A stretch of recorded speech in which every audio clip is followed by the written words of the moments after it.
Hey guys, Matt Cornell here from Bruin Outfitting in Manitoba. I've got your top 5 trip tips for your next time up here on Lake Winnipeg.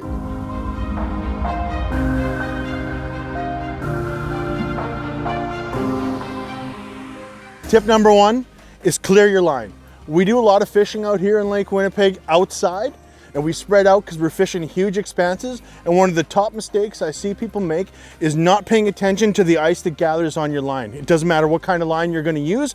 If you're fishing outside and it's a little cool, you're going to get ice on it. So just get in the habit of every 30 seconds, every 45 seconds or a minute, clearing your ice off just like that is going to make sure that when that trophy fish hits, you're ready to reel it up after you set the hook. Tip number 2 is rod selection.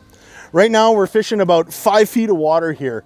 And because of that, I like to use a little bit softer rod when I'm in these shallow flats. So for this kind of depth, I'm using a medium light action. This is a timber blue steel rod. And you can see it's a lot more limber. It's got a lot more flex on it. So when these fish hit in that shallow water, it stops me from, after I setting the hook, to bringing the fish right up to ice level. So it's banging his head right against the bottom of the hole. And that's when a lot of these fish get lost. So a softer rod for shallower water.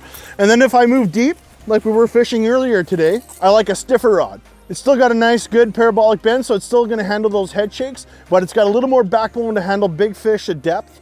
This one's here a 36 clam Ross Robertson Elite Series, and it's gonna make sure that at depth, you're gonna have a lot better handle on those big fish. Tip number 3 is be mobile. We fish huge expanses of areas here, and we like to spread out. We like to hop holes. It's not uncommon to drill 60, 70, 80, 100 holes in a day and have guys fishing all over the place. Now, to do that, you want to make sure that you're totally self-contained and that when you're 500 yards away from your truck, you have everything you need. So one small tip, this little thing, it's just a bucket, but it's got everything I need in it. It's got a seat, it's got 2 rods, it's got my throwback rod, it's got a scoop. I've got release tools, jaw grips, forceps. I got frozen bait, live bait. If I catch fish that I want to take home, I can put them in there. I can also take my sonar unit and plop it in there and move hole to hole without having to worry about going back to the truck. Tip number 4, fish the whole water column. One of the unique things about Lake Winnipeg is that we get a lot of fish coming through suspended. And I know that's not the norm for a lot of the lakes that people fish in the Midwest or their lakes back home. Even in Manitoba and other places, the fish are generally glued to the bottom 1-2 feet of the water column. Here, that's not the case. You'll get fish coming in sometimes right underneath the ice level.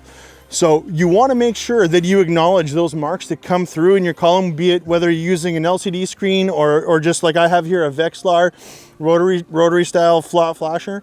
You want to make sure that you acknowledge those marks that come in halfway, because more than often than not, those are walleye and they're ready to eat. Tip number 5 is knowing when to move. We hear all sorts of chatter about running and gunning and moving and hopping and getting on fish and this and that and this and that.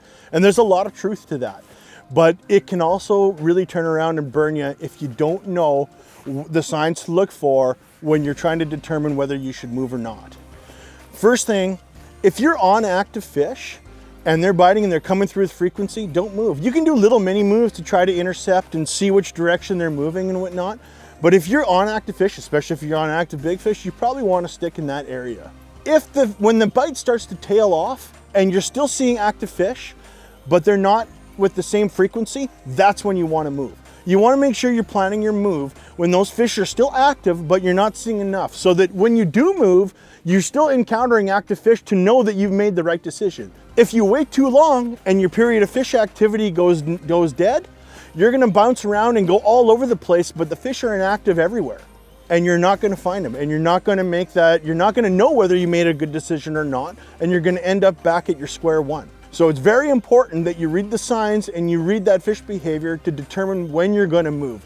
Is move too early, you leave fish that are active. You wait too late, you're not going to figure out what you need to figure out on whether you made a good move or not.